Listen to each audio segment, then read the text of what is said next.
So intelligence is not the activity of cunning thought. There is intelligence to build a table.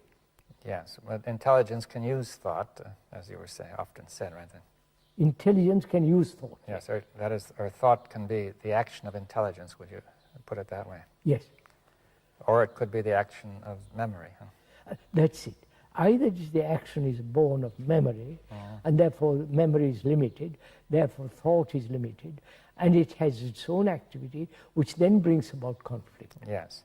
I think this would connect up with what people are saying about computers. You see, every computer must eventually depend on some kind of memory, Memory, yes.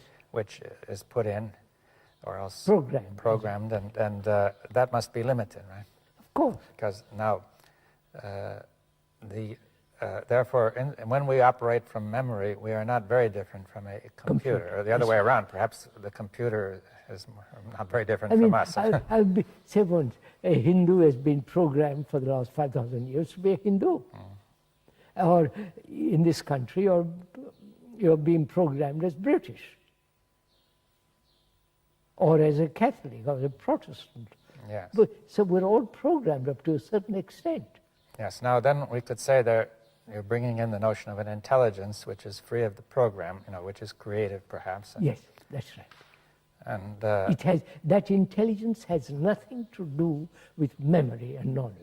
Yes, it may act in memory and knowledge, but it has nothing to do with it in its origin. It may act through memory, etc. That's right.